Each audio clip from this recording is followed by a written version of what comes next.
이 시간 함께 나누실 말씀은 신약성경 누가복음 5장 1절에서 11절까지 말씀입니다. 누가복음 5장 1절에서 11절까지 말씀인데요. 전사님 PPT가 됐을까요? 네, 그러면 저희 한 절씩 교독하겠습니다. 안 됐으면 제가 봉독해 드리려고 그랬더니 전사님들이 여러분을 귀찮게 하네요. 한 절씩 교독하겠습니다. 무리가 몰려와서 하나님의 말씀을 들을새 예수는 게네사렛 호숫가에 서서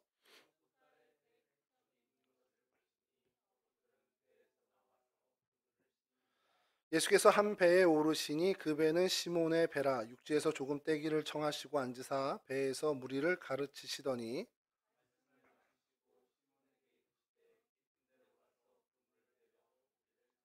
시몬이 대답하여 이르되 선생님 우리들이 밤이 새도록 수고하였으되 잡은 것이 없지만은 말씀에 의지하여 내가 그물을 내리리이다 하고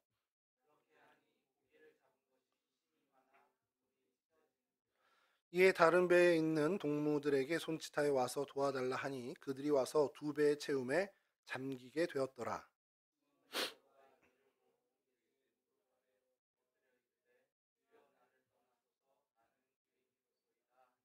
이는 자기 및 자기와 함께 있는 모든 사람이 고기 잡힌 것으로 말미암아 놀라고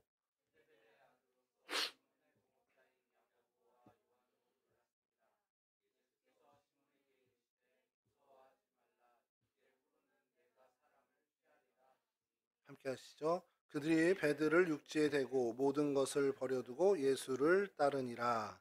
아멘.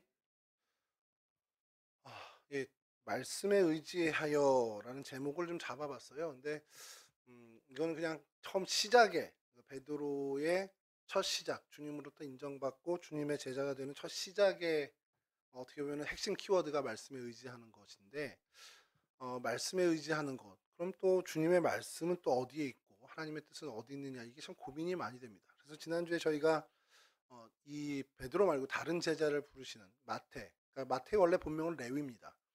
레위를 부르시는 그 사건을 저희가 잠깐 살펴보면서 예고편으로 오늘 것 좀 얘기를 했는데요. 오늘은 길지 않으니까요 너무 걱정하지 마시고 지난주에 뭐 길어서 좀 불만들이 좀 있었던 것 같은데 뭐 우리 세준이 없으니까 일찍 끝날 겁니다. 여러분 그 성경에서 이름이 바뀐 사람들 많이 있죠.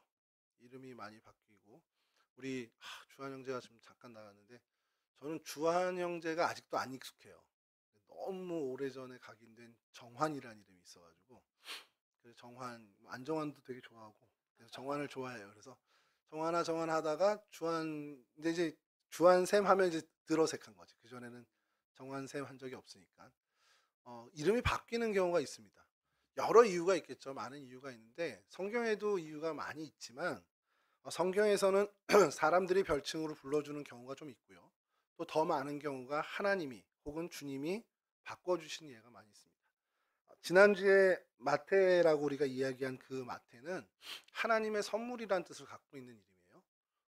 이게 굉장히 우리나라 말로 풀어서 되게 힘든 건데 우리나라 이름을 예를 들어서 한자로 좀 쓰잖아요. 그러면 저 같은 경우도 우가 하늘 우자거든요. 놀랍죠. 그리고 옥돌 진짜니까 하늘의 그 보배 같은 사람이다라는 아무도 안 믿는구나 이렇게 하여간 그런 뜻으로 저희 아버지는 지었는데 그런 인생은 살지 못하고 있습니다만 자 그렇게 얘기하면 하나님의 선물 그러면 뭐 신의 축복을 담거나 뭐 신의 복을 담았다 해서 뭐 신복이라고 짓든지 뭐 이렇게 할 수 있는 거죠. 그런데 오늘 등장하는 이 베드로 역시도 주님이 이름을 바꿔줍니다. 원래 이름은 뭐죠? 베드로의 원래 이름은 예, 시몬입니다. 우리 청년이 지금 사실은 저희 성자매하고 우리 별이하고 가요원에서 셋밖에 없어서 오늘은 좀 퀴즈를 내고 쿠폰을 좀 드리는 걸로 해야 될 것 같아요. 주한 형제가 있으면 다 맞히니까 주한 형제 없을 때. 자, 그럼 시몬은 들으심이라는 뜻입니다. 그러면 뭘로 바꿔주셨죠, 주님이? 이름을? 이건 퀴즈 아니고요. 뭘로 바꿔주셨죠? 예, 그렇죠. 베드로로 바꿔주셨습니다. 베드로를 베드로라고 하는 헬라식 이름으로 주님이 너 베드로야라고 했을 가능성은 적어요. 주님은 게바라고 했을 겁니다. 넌 이름을 이제 게바라고 할게. 근데 그 게바가 헬라 말로 하니까 베드로라는 겁니다. 자, 여기서 그 세 분에게만 기회를 드리겠습니다. 이 베드로의 뜻이 뭘까요? 베드로. 그 이름 외치지 않아도 됩니다. 먼저 얘기해 주시면 돼요. 제 귀에 들리게만 해주시면 됩니다. 베드로의 뜻? 이게 베드로가요. 오, 돌 반석요. 쿠폰 가겠습니다. 네, 감사합니다. 베드로가 이 이름이 되게 오늘날에도 참 많이 있는 것이 뭐냐면 여러분 피터라고 영어로 하죠. 이게 우리말로 하면 베드로입니다. 뭐 우리 집사님 너무 잘 아시겠지만 이게 프랑스 말로도 있을 거 아니에요. 피터가 영어식 발음이면 프랑스 발음으로는 피에르. 피에르라는 이름 되게 많이 나옵니다. 여러분 프랑스 이렇게 하다 보면. 근데 러시아 말로는 더 많아요. 더 많이 여러분들이 듣고 우리 청년 남자들이 없어서 그런데 남자 청년들이 있으면 그게 그거야 할 만한 이름이 여러분 세계 최강의 싸움꾼이 누구죠? 여러분 지금 시대는 잘 모를 수도 있겠구나. 효도르라고 있습니다. 이렇게 모르세요? 이렇게 그 격투기 선수 중에 최상이었던 사람인데 그 효도르 혹은 표르트라고 부르는 것이 이 베드로의 러시아식 발음입니다. 이탈리아 말로는 피에트로라고도 얘기하고요. 스페인은 역시 페트로 그리고 페트라 이렇게 발음을 하죠. 반석입니다. 우리나라에도 보면요. 제가 아는 목사님 이름도 반석이란 김반석 목사님도 있어요. 그러니까 이렇게 반석이란 이름을 씁니다. 왜 주님께서 반석이라고 지어주셨을까가 우리 성경을 읽어보면 이제 그대로 이해가 됩니다. 베드로 자체가 그렇게 뭐 믿음이 뭐 어쩌고저쩌고 하는 좋은 반석 같은 존재가 아니라 그의 신앙 고백이 그의 이름을 이렇게 결정적으로 바뀌게끔 주님이 미리 아시고 불러주신 것이 아닌가라는 거예요. 베드로의 그 고백은 뭐냐? 주는 그리스도시요 살아계신 하나님의 아들이십니다. 이 고백이 반석과 같이 교회의 바탕이 되게 하시겠다라는 거예요. 네 그 고백 위에 내가 내 교회를 세우겠다라고 하신 것이 주님의 선언이었죠. 그러니까 이 베드로의 고백은요. 2000년이 지난 지금 주님이 오실 그날까지도 이 베드로의 고백은 온 교회의 고백, 주의 백성의 고백이 되어야 하고 또 그렇게 되고 있습니다. 그러니까 여러분들의 신앙 고백이 내가 도대체 뭘 믿는 거지? 예수님을 믿는다고 해서 내가 도대체 뭘 믿는 거지? 그러면 그냥 딱 세 가지입니다. 그분이 내 주인이 되시는 거예요. 그리고 그분이 그리스도, 나의 구세주가 되는 겁니다. 근데 그분은 누구시냐? 하나님의 아들이시라는 거예요. 그 믿음을 믿는 믿음으로 우리가 사실 구원의 반열에 서게 되고 우리가 크리스찬으로 살아가게 되는 겁니다. 이게 오늘 사실 그 말씀의 정말 핵심인데 이러한 정말 멋진 고백을 한 이 베드로가 처음 주님의 부르심을 받는 장면이 오늘 이 본문입니다. 누가복음 5장에 나오는 이 본문을 성경학자들이 많이 연구를 하고 해석을 많이 하는데 여러분들 중에는 혹시 모르겠어요. 성경을 좀 많이 읽으신 분들은 좀 헷갈릴 수 있습니다. 베드로가 이때 예수님을 처음 만난 거예요? 아닙니다. 베드로가 이전에 예수님을 만난 적이 있습니다. 어떤 일이 있었냐? 베드로의 동생이 안드레라는 사람이 있는데요. 이 안드레가 세례 요한의 제자였습니다. 세례 요한을 쫓아다니면서 이스라엘을 회복할 때가 언제인지 정말 하나님의 백성을 언제 하나님 회복시키실 겁니까? 라는 그 소망 때문에 세례 요한을 쫓아다닙니다. 근데 세례 요한이 뭐라고 얘기합니까? 나는 메시아가 아니라는 거죠. 그럼 이 제자들이 궁금할 거 아니에요? 누가 그럼 그리스도입니까? 누가 메시아입니까? 그랬더니 세례 요한이 나보다 내 뒤에 오실 분이라고 얘기를 하면서 예수님을 향해서 보라 세상 죄를 지고 가는 어린 양이라 이야기합니다. 그때 안드레와 그 요한으로 추정되는데요. 이 안드레와 요한이 예수님이 계시는 곳까지 쫓아가서 예수님을 만나게 되고 안드레는 이윽고 자기 형인 베드로를 불러다가 내가 메시아를 보았다라고 예수님을 만나러 갑니다. 그렇게 예수님이란 존재를 인식해요. 성경학자들의 해석은 그게 정확합니다. 그래서 예수님에 대해서 인식을 하는데 그럼 왜 그때 바로 제자가 되지 않았을까라는 궁금증이 생길 겁니다. 근데 그때는 특별한 주님이 베드로에 대한 부름을 부르지 않고 그때 그냥 이름만 바꿔주시는 네가 베드로냐? 장차 너를 개발하리라 이렇게 이야기하는 정도로 끝납니다. 그 만남이 있었고 베드로는 여전히 자신의 삶의 자리에서 어부로서의 생활을 계속해 나가죠. 물론 그 심중에는 예수님에 대한 생각이 있었겠죠. 그러니까 오늘 본문에서 마주쳤을 때에 예수님을 정말 어떻게 보면은 무시하거나 어떻게 보면 적대적으로 대하는 것이 아니라 그 전에 세례 요한 그리고 안드레가 그렇게 얘기했던 어쨌든 무게감 있는 분이라는 것을 알고 있었기 때문에 존중하며 이야기를 하는 겁니다. 자, 그렇게 해서 자신의 삶의 자리로 돌아왔는데 이 모습을 보면서 저희가 좀 비슷한 우리의 삶의 모습을 보게 돼요. 예수를 만나게 되고 구원의 확신을 얻게 되고 나름대로 우리 소위 은혜를 받았다고 했을 때 우리의 삶이 완전히 거기서 바뀌는 게 아닙니다. 우리의 일상은 일상대로 그대로 가죠. 그리고 우리 일상 속에서 항상 우리의 염두에 예수님에 대한 생각, 말씀에 대한 생각으로 채워져 가게 됩니다. 그리고 언젠가는 모르지만 우리의 인생을 결단하는 시기가 오는데 그게 오늘 누가복음 5장의 장면과 같은 그런 장면입니다. 이 누가복음 5장과 같은 장면이 우리 가운데 참 굉장히 마음에 부담이 주는 것은요. 마지막 절이 문제예요. 11절에 이걸 제가 좀 읽어드릴게요. 그들이 배들을 육지에 대고 모든 것을 버려두고 예수를 따르니라. 뭐 베드로와 아마 안드레 그리고 또 요한과 야고보를 다 지칭하는 그들일 겁니다. 베드로 한 사람만은 분명히 아닐 거고요. 근데 이 문제는 베드를 육지에 일단 대고 그날 그의 모든 이벤트가 끝나고 모든 것을 버려두고 예수를 따랐다는 거예요. 다른 복음서에 의하면 아버지와 친척들 다 버리고 고기와 고깃배, 금을 다 버리고 예수를 따르게 됐다는 거예요. 이게 우리한테 항상 부담을 주는 게, 야, 그럼 예수님이 우리를 부르시고 우리가 예수님을 따를 땐 이걸 정말 다 포기하고 가야 되는 거야? 이런 생각들을 하시게 되죠. 부담되지 않습니까, 집사님? 버릴 게 많은 사람들은 많죠. 트래버스도 버려야 되는데 큰일 나. 모든 것을 버려도. 근데 이 본문을요, 여러분 계속 한번 되뇌어 보면 베드로가 버린 것 자체는요, 그물, 배, 아버지 집 정도가 아닙니다. 이거를 여러분들도 알고 계시는 남상근 권사님이란 분이 이 본문을 저랑 이제 성경 공부를 하면서 기가 막힌 관점에서 보시는 거예요. 제가 그거를 그때 얘기했습니다. 그땐 집사님이죠. 집사님, 요 아이디어 제가 아주 사겠습니다.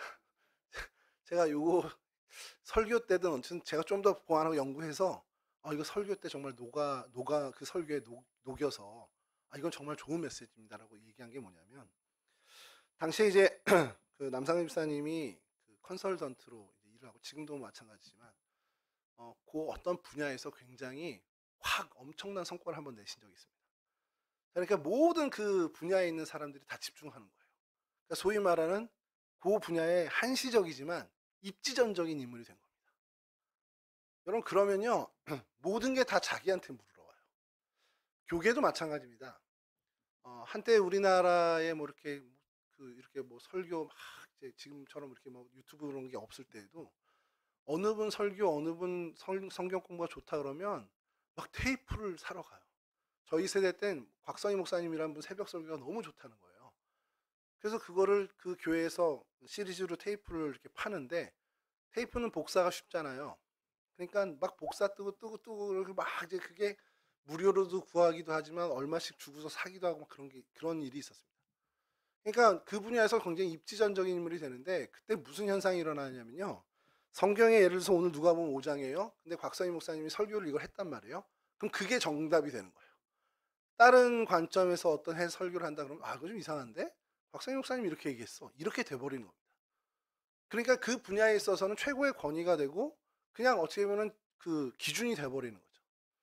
여러분이 갈릴리 바다라고 하는데 오늘 누가복음에서는 게네사렛 호숫가라고 얘기하죠. 긴네렛이라고도 하고 게네사렛이라고도 하고 갈릴리라고도 하는 그 호수가 있었습니다. 바다라고도 부르긴 하는데 명확하게는 호수죠. 이 호수에서 어부로서 어떻게 보면은 그물로 고기를 잡는 걸로 생계를 유지하는 사람들이 꽤나 많았단 말이에요.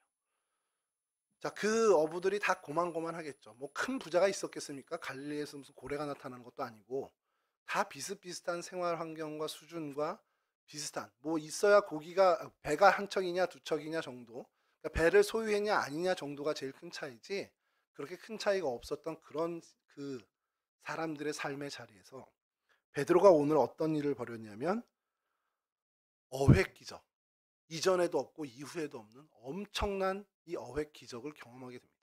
베드로의 배죠. 뭐냐면 적어도 고기 잡는 일에서 있어서만큼은 이 갈릴리의 전설로 남을 만한 일을 한 거예요. 이 이후에 뭐 우리는 알지 못하지만 그 한동안은 이 얘기는 많은 사람들에게 회자됐을 겁니다. 야, 몇 년 전에, 얼마 전에 베드로라는 시몬이라는 친구가 있었는데 어떤 일이 있었는지 알아? 밤새도록 고기 한 마리 못 잡다가 예순가 뭔가 하는 청년이 와서 뭐라 쑥쑥 하더니 나가가지고 배 두 척이 잠길 정도로 고기를 잡아 들어왔어. 이게 계속해서 그들에게는 전설처럼 이야기되겠죠. 제가 요즘 최강야구라는 프로그램을 보면서 이제 뭐 개인적으로는 반성을 하게 되는 것이, 저 사람들이 자기 분야에 저렇게 목숨 걸고 하는 것 같은 열정이 나한테 있냐라는 걸 제가 반성을 하는데, 한편으로는 또 뭘 보냐면요. 오늘 본문과 연결해서 보면, 저 사람들은 과거로 살아가는구나. 유이관 8년 연속 10승 투수, 이 대기록입니다. 8년 연속 10승 투수라는 것이, 여러분 프로야구 우리나라 지금 30년 역사에 몇 명 없어요. 손에 꼽으면 몇 명 없습니다. 이승엽도 마찬가지고 박용택은 여전히 프로야구 최다 안타의 기록 보유자로 아직도 있습니다. 그 전설, 그 예전의 자신들의 그 입지전적인 어떤 그 기록을 가지고 레전드로 여전히 살아가고 있죠. 여러분 오늘 11절에 모든 것을 버려두고 예수를 쫓았다라는 것은요, 단순히 내가 배 갖고 있던 거 배 버렸어, 누구 주고 왔어, 내가 요번에 금을 산 지 얼마 안 된대, 그거 손질 안 해도 되는 좋은 건데 그거 놓고 왔어 정도가 아닙니다. 내가 요번에 좋은 차를 샀는데 10,000km도 못 타고 이거 누구 주게 됐어, 이 정도가 아니에요. 그 분야에서 나의 입지전적인 레전드가 되는 나의 삶을 포기하고 오는 거예요. 베드로가 오늘 버리고 온 것은 그 정도의 결단을 하고 가는 겁니다. 그러면 이 본문을 보면서 우리는 더 부담이 생기겠죠. 뭐야, 그냥 이런 거 저런 거 뭐 차 한 대만 버리면 가면 될 줄 알았더니 그게 아니네라고 생각할 수 있습니다. 근데 이게 뭘 얘기하는 걸까요? 주님께서 이것을 다 버려두라는 얘기가, 끊고 내 소유가 더 이상 아니다, 나랑 관계없다, 난 이제 완전 이름도 바꾸고 얼굴도 바꾸고 다 뭐 전혀 딴 사람을 살겠다라는 얘기가 아닙니다. 그것을 이어가나 그것의 메인 사람이 되지 않겠다라는 겁니다. 세상의 어떤 부귀영화라든지 세상에서의 성공이 나의 목적이었고, 적어도 내가 이 분야에선 이런 삶을 살아야지, 적어도 해외여행 1년에 한두 번은 갔다 오는 삶을 살아야지, 적어도 내가 골프클럽 회원권을 갖고 있는 사람을 살아야지라는 생각을 했다 할지라도 그거에 연연하지 않겠다라는 거예요. 그런 삶을 안 사는 게 아니라 그거 있어도 그만 없어도 그만인 걸로 만들자라는 겁니다. 그게 주님이 여러분들에게 원하는 주님을 따르는 삶이에요. 그럼 뭘 중요시 여기냐? 예수를 따르는 거에 초점을 맞추는 삶을 살라라는 거예요. 근데 예수님이 지금 눈에 안 보이잖아요. 예수님 보신 분 계세요? 보신 분 계십니까? 저도 못 봤는데 보셨다면 좀. 예수님을 우리는 육안으로 볼 수 없어요. 그게 우리의 한계일지 모르지만 주님께서 또 그거를 의도한 걸 수도 있습니다. 우리는 영으로만 주님을 만날 수 있죠. 성령이신 하나님을 우리는 그제 성령으로서만 우리가 볼 수 있습니다. 그러면 보이지도 않는 그분의 뜻을 어떻게 따라서 우리가 순종하냐라는 거예요. 오늘 말씀을 나누고 싶은 것은 이 부분입니다. 여러분 주님의 뜻을 어떻게 알 거예요? 주님의 뜻을 알아야 순종을 하죠. 아버지 뜻은 잘 알잖아요. 뭐 하지 말라는 거 맨날 얘기하니까 뭐 일부러 무시하는 건지 모르지만 뭐 따르고자 하면 얼마든지 따를 수 있는, 명확하잖아요 뜻이. 뭐 여러분 어머니 아버지가 좋아하고 싫어하는 거 다 알지 않아요? 뭐 새삼스럽게 전혀 아닌 것처럼 이렇게. 저희 딸은 고개도 안 들면서 지금 고개 숙이는 거 싫어해 아빠, 이래도 안 된단 말이에요. 명확하지만 따르고 안 따르고 여러분들에게 달려 있는데, 주님의 뜻은 그 자체가 너무 어렵잖아요. 여러분 제가 성경 한 구절 읽어드릴게요. 데살로니가전서 5장 16절부터 그 이하 말씀입니다. 너무 잘하는 말씀이니까 들어보세요. 항상 기뻐하라, 쉬지 말고 기도하라, 범사에 감사하라. 중요합니다. 이제 이것이 그리스도 예수 안에서 너희를 향하신 하나님의 뜻이니라. 명확하죠? 뭐라 그러세요 하나님? 하나님의 뜻이, 주님 안에 있는 하나님의 백성들에게 바라시는 뜻이 아주 명확하겠죠. 항상 기뻐해, 쉬지 말고 기도해, 모든 일에 감사해. 이게 하나님의 뜻이라는 겁니다. 물론 이제 성경에 이거 말고도 하나님의 뜻이 많죠. 그럼 뭘 얘기하는 겁니까 제가 여러분? 하나님의 뜻을 모른다? 보이지도 않는 하나님을 어떻게 알아? 뭐 나타나서 말씀도 안 해주신 데가 어떻게 알아요? 그게 다 핑계라는 겁니다. 말씀을 안 봐서 몰라요. 기도 안 해서 모릅니다. 고민 안 해서 모르는 거예요. 솔직히 여러분 가슴에 손을 얹고, 내가 신앙생활 몇 년을 했는지 모르지만 가슴에 손을 얹고 하나님의 뜻을 내가 모르는 걸까, 알기 싫은 걸까라고 한다면 모르지 않습니다. 뭐 어떤 선택의 기로에 섰을 때에 이게 하나님 뜻에 가까울까 저게 하나님의 뜻에 가까울까 고민하는 게 있겠죠. 근데 그때 고민하고 기도하고 말씀 보면요. 거의 다 우리는 하나님의 뜻이 어디 있는지 알게 됩니다. 뭐 큰 뭐 절대적인 원칙은 아니더라도 우리가 기도해 보고 말씀을 보다 보면 선택의 기로에 섰을 때 내가 좀 더 손해 보고 내가 좀 더 손해 보는 쪽이 하나님의 뜻에 가까운 것은 항상 경험해 봤던 일이잖아요. 아니 내가 좀 양보해야 되는 게 하나님 뜻이 맞지. 그게 모든 관계에서 그렇습니다. 아내와 남편 사이에서도 마찬가지고요. 부모와 자식 사이에서도 벌어진 일들 속에 '이게 어느 게 하나님 뜻일까?'라고 고민을 한다면 하나님의 뜻이 보통 내가 손해 보고 내가 좀 양보하고 내가 좀 불편해지는 쪽에 하나님의 뜻이 있는 것이 더 많을 때가 많습니다. 근데 왜 그런 걸 우리가 '아 하나님 뜻은 어디 있지?'라고 자꾸 얘기하냐면 한편으로는 그것도 있어요. 요구하실 게 너무 뻔하니까. 하고 싶지 않은 거지. 손해 보고 싶지 않고 불편해지고 싶지 않고. 여러분들 선택의 기로에 정말 돈을 많이 벌고 세상에 정말 아까 이 베드로처럼 여러분들이 원하는 그 분야의 입지전적인 인물이 되는 것을 여러분들이 소망하고 나가는데 하나님이 여러분들 선택의 기로에 세워서 그거 아니고 이쪽이 네 뜻이야라고 한다면 과감하게 그걸 포기하고 그래요 하나님? 난 몰랐네요. 그럼 하나님 내가 다 포기하고 하나님 이름 위해서 사는 거 살게요라고 정말 흔쾌히 또 정말 기꺼이 그 선택을 하는 사람들이 몇이나 되겠냐는 거예요. 아마 더 많은 시간 하나님을 설득하는 데 시간을 보낼 겁니다. 하나님 그래도 이렇게 가야 내가 내 삶을 통해서 하나님의 이름이 더 드높여지는 거 아닙니까? 엄청난 합리화를 합니다. 제가 아는 몇 분이 이런 얘기해요. 시집 식구들이 예수를 안 믿어요. 그 집만 예수를 믿습니다. 그분 기도 제목, 그 권사님의 기도 제목이 뭐냐면 하나님 우리 집 정말 부욕해 해주셔서 믿지 않는 친척들에게 우리가 정말 귀감이 돼서 예수 믿으면 저렇게 복 받는구나 이런 거 보여줘야 되지 않겠습니까? 라고 하나님께 매일 일방하듯 기도합니다. 하나님이 들어주셨을까요? 살짝 들어주시긴 했던 것 같은데 하나님은 그걸로 하나님의 이름을 드높이자라고 원하시지 않습니다. 여러분 그러면 우리나라 제일 부자가 예수 믿어야죠. 제일 부자가 누굽니까? 아직 모르겠는데 뭐 삼성이나 뭐 현대가나 어디 누군가 있겠지만 그럼 그분이 예수를 믿으면 많은 사람들이 야 예수 믿으니까 저렇게 부자 되는구나. 예수 믿으니까 저렇게 축복받는구나 하고서 예수를 믿을까요? 절대 그렇지 않습니다. 하나님이 여러분들에게 원하시는 것은 하나님의 말씀에 절대적인 순종과 내가 세상 것보다 하나님을 더 우위에 둡니다. 세상에서 아무리 즐겁고 사람들이 성공이라 이야기하는 것, 나는 내 염두에 아무것도 없습니다. 오직 주님의 이름만, 주님만이 높여지는 것이 내 관심사고 주님이 기뻐하시는 것만이 내 관심사입니다 하고 살아가는 그 인생을 통해서 하나님의 영광을 받으신다라는 겁니다. 여러분 우리가 아까 전 주한 형제 찬양할 때 되게 은혜를 받은 것이 이곳에 하나님의 영광이 여러분들의 삶의 자리와 여러분들의 가정에 하나님의 영광이 임하는 거. 어떻게 하는 것이 하나님의 영광이 임하는 걸까요? 여러분들이 막 다 잘 돼. 건강하고 아픈데 하나도 없어.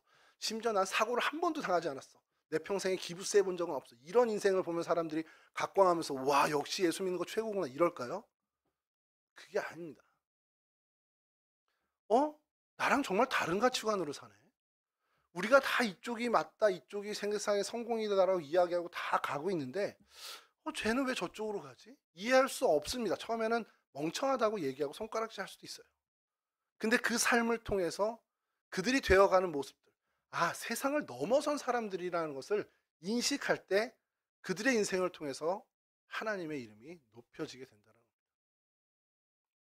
죽음을 앞두고 뭐 청년부 예배에서 자꾸 죽음 얘기하면 좀 그런데 죽음을 앞두고 죽음을 받아들이는 모습이 달라야죠. 크리스찬이라면 죽음을 대하는 태도가 크리스찬이 아닌 사람과는 달라야죠. 똑같이 슬퍼하고 똑같이 억울해하고 똑같이 한스럽게 여긴다면 뭐 세상 사람들을 보여주기 위해서는 아니지만 하나님이 보시기에도 도대체 뭐지? 왜 얘는 죽음을 이렇게 슬퍼하지? 이렇게 생각하실 거 아니에요. 만약에 믿지 않는 사람들이 본다면 뭐 예수 믿고 교회 다니거나 아니거나 죽음은 딱 똑같구나. 이렇게 생각할 거 아닙니까? 죽음뿐이겠습니까? 인생을 살아가다 마주하게 되는 소위 말하는 사람들이 뭐 혀끝을 차거나 사람들이 좀 애석해할 수 있는 어떤 안 좋은 부정적인 일을 맞닥뜨렸을 때 세상 사람들이 대하는 자세와 그들이 그것을 대하는 자세와 믿는 이들이 대하는 자세는 달라야 된다라는 거예요. 그게 뭐냐면 모든 것에 매이지 않고 모든 것을 버려두고 주님을 따르는 주님의 말씀과 주님의 가치관과 말씀의 정신을 따르는 그러한 삶을 사니 삶의 태도도 달라지고 모든 사물과 모든 사건을 대하는 그 입장과 태도가 달라진다라는 거예요.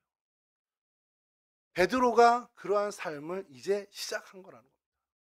물론 3년간 주님을 따라다니는 그 시절에 완전히 바뀌지도 않았어요, 사실.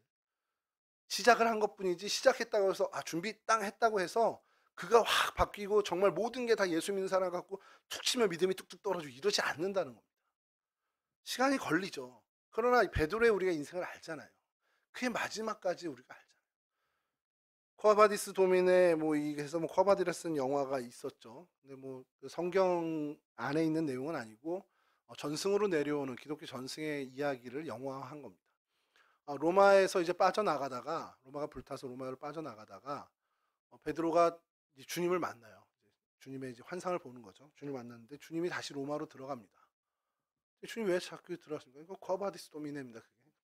근데 주님이 네가 나왔으니까 내가 들어가야지. 이 얘기를 하는 거예요. 그러니까 베드로가 거기서 충격을 받고 내가 들어가야 되는 거구나. 그러고서 다시 로마로 들어가서 복음의 사역을 계속 감당합니다. 그리고서는 잡혔죠. 그리고 십자가형을 받았는데 전승에 의하면 나는 주님과 같은 바른 십자가에 매달릴 수 없다. 그래서 거꾸로 매달려서 죽었다라는 얘기가 있습니다. 그게 어떻게 가능할까라는 생각을 좀 해봐요. 그냥 단순히 전해 내려오는 얘기로 내가 죽을 거 뻔히 아는데 다시 들어가. 그냥 당연히 죽는 거예요, 들어가면. 근데 주님께서 대신 가신다라는 걸 아니 내가 가야지라고 주님을 대신해서 갔다라는 거. 그의 공생의 주님과 동행했던 3년 그 이후에 성령 충만 이후 그의 사도적인 삶에서 분명히 그는 점진적이지만 변화됐고 그의 최종의 모습은 결국 모든 것을 버려두고 예수를 따른 이것을 완성하게 됐다라는 겁니다. 단순히 어떤 입지전적인 걸 다 버렸어요 이게 아니라 세상 것과 완전히 어떻게 보면 그거에 연연하지 않는 사람이 됐다라는 것을 몸소 이제 그의 삶으로 보여주게 됐다라는 겁니다. 우리가 성경을 읽으면서 많은 신앙의 선배들 또 성경의 인문들을 보고 그 성경의 메시지를 보면서 우리가 어떻게 달라져야 될까라는 생각을 한다면 세상과 하나님을 놓고 어디에 더 연관된 삶을 살아야 될지를 결단하자라는 겁니다. 근데 여러분 이게 쉽지는 않죠. 절대 쉽지 않습니다. 그리고 또 자꾸 오해를 하는 게 세상과 하나님에서 하나님을 선택하는 삶을 살고 하나님과 연결된 삶을 살라 그러면 세상과 무관한 삶? 그럼 난 공부 안 해. 난 취업 안 해. 이렇게 세상과 완전히 등진 삶을 살려고 하는데 그게 아니라는 겁니다. 세상에 두 발 딛고 살아가서 세상에서 내가 바른 그리스도인으로 살아가면서 하나님의 이름을 높이고 주님의 기쁨이 되는 삶에 전력해야죠. 그건 그거대로 하지만 세상에 연연해서 세상 것에 일희일비하고 세상 것을 참 어떻게 보면 탐하고 세상 것을 이루려고 하는 그 모든 것을 버리라는 것. 그 모든 것에서 주님이 같이 계시고 주님으로 인해서 내가 세상에서 이 일을 하고 주님의 기쁨 때문에 내가 세상에서 이 일을 진행하고 이 열매를 얻고 하는 목적이 바뀌어야 된다는 걸 이야기합니다. 근데 이게 쉽지 않아요. 죽을 때까지 될래나? 이런 생각하면 죽을 때까지도 완성 안 될 것 같다는 생각도 듭니다. 근데 제가 늘 말씀드리는 것이 있지만 어차피 죽을 때까지도 안 되는 건 포기하자가 아니라 어차피 안 되는 거 알더라도 방향은 놓치지 말자는 거예요. 방향은 그리 가야죠. 우리가 이룰지 내가 완성을 시킬지 이루지 못할지 모르지만 이게 정답이구나. 하나님의 기쁨을 위해서 살아가는 게 맞구나. 내 인생을 통해서 하나님의 이름이 드높여지고 내 인생을 통해서 하나님의 기쁨을 얻는 이게 맞는 거구나 하고서 그 방향은 놓치지 않고 가야 한다는 겁니다. 그렇게 되면요. 여러분 실생활에서 이럴 땐 어떻게 해야지 저럴 땐 어떻게 해야지라는 답이 명확해집니다. 내가 하나님의 기쁨을 위해서 살고 내가 하나님의 이름을 높이는 데 살고 하나님이 나를 보고 흐뭇해하는 삶을 살게 위해서 내가 살아간다면 주일에 예배 드려야죠. 무언가 도움이 필요한 이에게 내가 도움을 줘야죠. 세상의 성공이 아니라 세상에서 요령으로 살아가는 것이 아니라 성실함과 진실함으로 살아가야 되는 게 맞죠. 그 선택의 기로에서 답이 명확해집니다. 물론 성경 말씀 보고 기도하면서 우리가 계속해서 더 그것을 강화해 나가는 게 맞지만 우리가 살아가는 날들 속에 매일매일의 시간 속에 그 찰나의 순간순간 속에 하나님이 원하시는 것이 어딘지 그 기준이 명확하다면 정말 하나님의 사람으로서 선명한 기준으로 우리가 살아간다면 사실 그렇게 갈등한 일은 많지 않습니다. 몰라서도 못하지만 하기 싫어서도 못하는 안 하는 게 있죠. 말씀 마칠게요. 여러분 이름이 바뀐 사람들을 찾다가 결국엔 베드로와 마태를 찾아서 지난주와 이번 주에 말씀을 좀 준비하게 됐습니다. 말씀을 준비하게 된 건 사실은 성경 가운데 이름이 바뀌었다. 우리도 이런 새로운 사람으로 새 사람으로 살자라는 쪽을 맞추다가 말씀을 준비하다 보니까 좀 이게 이건 아닌 것 같다는 생각이 자꾸 드는 거예요. 그리고 하나님이 우리에게 요구하는 것이 새 사람으로 사는 건 맞지만 매일 새 사람으로 살자라가 아니라 정말 하나님 뜻에 대해서 우리가 궁금증을 갖고 하나님 뜻이 뭘까라는 고민을 해보냐라는 거죠. 물론 우리 신앙의 뭐 집사님, 권사님들, 우리 장로님들은 그 신앙의 연륜을 계속 이어왔는데 우리 청년 때에 이런 고민들을 해본 적이 있을까라는 생각을 했는데 제가 모르겠습니다. 제 청년 때를 자꾸 기준해서 그런지 모르겠는데 그냥 세상에 대한 꿈이 많지 하나님에 대한 꿈이 별로 없는 거죠. 제가 청년 때 만났던 정말 그 철민이 형이라는 분이 있는데 실명을 거론해도 되나요? 유튜브에.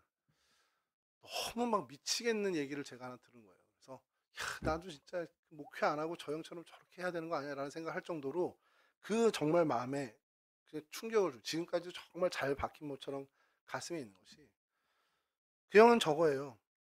하나님 나 정말 내 직업과 내 전공에서 소위 말하는 정말 성공, 세상이 얘기하는 성공을 하고 싶습니다. 근데 그 이유가 전혀 다른 거예요. 그래서 하나님이 나한테 정말 많은 물질 주시면 이거 어떻게 하면 하나님을 위해서 쓰는지 내가 좀 보여주고 싶은 그 소망이 있다는 거예요. 하나님 나한테 많은 돈을 주시고 많은 물질 주시면 이거 이렇게 쓰는 게 하나님 위해서 쓰는 거야라는 걸 자기는 보여주고 싶다는 거예요. 물론 이제 그때 가서 하나님께 묻고 싶다는 거죠. 하나님 이렇게 주신 거 어떻게 어떤 방법으로 써야 하나님의 이름이 더 높여지고 어떻게 써야 하나님 정말 이것이 하나님이 정말 기뻐하는 일이 될까라는 고민하겠고 그때 또 묻겠지만 그게 그분의 인생의 소망인 거예요. 그 형의 인생. 와, 근데 진짜 그게 막 전율이 일어나는 겁니다. 하나님 나한테 건강 주시면 이 건강 가지고 내가 어떻게 하나님을 위해서 쓰는지를 보여주는 사람이 되고 싶어요. 하나님 나한테 이런 시간을 주시면 이 시간, 정말 이 남는 많은 시간을 어떻게 하면 하나님께 기쁨을 드리는 삶이 되는지를 보여주고 싶어요. 하나님 나한테 많은 물질을 허락하시고 많은 돈과 재물을 주시면 어떻게 하면 이걸 하나님 위해서 쓰는지, 어떻게 하나님 위해서 쓰는지 내가 정말 본을 보이는 사람이 되고 싶어요라는 그런 꿈을 갖겠다는 겁니다. 이 이후에 제가 청년을 많이 만나고 제 청년기를 지나고 청년들을 많이 만나는 삶을 지났지만 아직도 그러한 얘기를 제가 들어본 그 이후에 들어본 적이 없습니다. 여러분 그게 진짜 주님의 뜻을 따르는 청년들이 가져야 할 꿈이라는 겁니다. 왜 성공할 건데? 아니 뭐 골프 정도는 쳐야 되지 않아요? 너 왜 성공하려고 그런 거야? 누가 여러분들에게 물어본다면 폼 나잖아요. 이런 대답 말고요. 너 왜 성공하고 왜 정말 많은 돈을 얻고 싶은 건데? 라고 했을 때 그냥 좀 편하게 살고 싶어서요. 이건 정말 세상 사람들이 하는 답이고 여러분 하나님의 백성이고 하나님의 어떻게 보면 구원받은 청년들이라면 그 대답이 좀 달라야 되지 않겠냐는 겁니다. 세상에 연연하지 않고 세상에 속해 있지만 세상에 붙잡히지 않고 연연하지 않고 세상에 두 발 딛고 살지만 나는 하나님 나라를 살아가는 사람으로 전혀 다른 가치관 하나님이 원하는 하나님 말씀의 정신 하나님을 따르는 예수를 따르는 정말 모든 것과 관련 없이 다 끊고 버리고 예수를 따르는 삶을 살아보겠다라는 그게 안 되더라도 그게 맞구나 저렇게 살아봐야지 하고서 실제로 좀 살아보려고 하는 노력들이 있어야 되지 않겠냐라는 겁니다. 우리 청년은 아니지만 제가 이제 친구들하고 이렇게 목회하는 친구들하고 이야기하면서 그 친구들의 마음이 뭔지 공감했던 게 뭐냐면 예배당에서 만난 청년들, 집사님들, 젊은 집사님들과 이야기하다가 간혹 이제 밖에서 외부에서 신방이라든지 이런 걸 통해서 만날 때가 있다는 겁니다. 그래서 대화를 하다 보면 그냥 정말 크리스찬 청년인지 아니면 그냥 지금 청년인지 구분이 안 되는 대화들을 하고 있더라는 거예요, 자기가. 그 얘기를 제가 듣는데 어렴풋이 저도 그게 떠오르는 겁니다. 아, 그렇지. 그러면서 반성한 것도 있어요. 청년들 만나면서 내가 게임 얘기나 하고 슬램덩크 얘기나 하고 원피스 얘기나 했으니 에휴, 나도 참 물론 그걸 하면 나쁘다라는 것 아니라 그거를 한두 번 하면 하나님에 대해서도 얘기하고 신앙생활에 대해서 얘기하고 너 요즘 기도하는 게 뭐니라는 얘기도 좀 하고 해야 되는데 그래도 두 배는 해야지 목사인데 비슷하게 얘기하니까 기도하면서 계속 반성합니다. 요즘 반성하는 것이 금요일마다 우리 청년들 한 사람 한 사람 위해서 기도하려고 금요일은 좀 지키려고 하는데 금요일 새벽에는 그러면서 그냥 계속 드는 생각이 아 그래 저 친구 요즘 고민이 뭐지 내가 요즘 못 들어봤네. 저 친구가 요즘 고민하고 기도하는 게 뭘까 내가 물어보지 못했구나 이런 반성들을 합니다. 여러분 우리의 삶의 목표 세상에서 살아가는 일들이 다 좀 차별화되는 것이 필요하듯이 우리 서로 대화하는 그 대화의 내용도 조금씩 조금씩 바뀌어 가야 되지 않겠냐. 그러니까 물론 이제 목사님하고는 원피스 얘기 못 하겠구나. 목사님하고는 슬램덩크 얘기 못 하겠구나. 이게 아니라 해야죠. 오늘 제가 깔았습니다. EA 스포츠에서 나온 뭐죠? 모바일 방금 전에 자꾸 생각이 안 나는데 요즘 그쵸 FC 피파 온라인이 아니라 FC 온라인으로 바뀌어서 나왔더라고요. 그래서 여러분들과의 공감을 위해서 설치를 했습니다. 리오넬 메시가 있더라고요, 저한테. 언제 내가 리오넬 메시를 샀지? 산 게 아니고 받은 거겠지만 이런 얘기 안 하자는 게 아니라 하는데 그 얘기를 하는 것 이상으로 우리가 서로에 대한 서로의 신앙을 정말 우리 담임 목사님 좋아하시는 말씀 철을 날카롭게 하는 것처럼 서로가 서로에게 신앙의 어떤 유익을 주는 관계의 대화들이 더 오고 갔으면 좋겠다는 생각을 개인적으로 해보게 됐습니다. 여러분 오늘 배들을 육지에 대고 모든 것을 버려두고 예수를 따르니라. 모든 것을 버려두었다라는 것에 너무 매몰돼서 이거 다 포기해야 되는 거 아니야라는 고민이 아니라 세상에 연연하지 않고 세상에 영향받지 않고 세상에 붙들리고 세상으로부터 좌지우지되는 것이 아닌 정말 하나님의 뜻에 따라 내 인생이 좌지우지되고 하나님의 선하신 영향력에 내 인생이 결정되는 그러한 인생이 되기 위해서 정말 여러분들이 부단히 기도하고 또 노력하고 애쓰고 하나님을 생각하고 여러분들의 생각과 염두 속에 늘 주님이 계시도록 정말 그런 삶을 살아보기 위해서 정말 수고하고 땀 흘리는 우리 동성의 귀한 청년들이 되실 수 있기를 주님의 이름으로 간절히 축원합니다. 기도하겠습니다.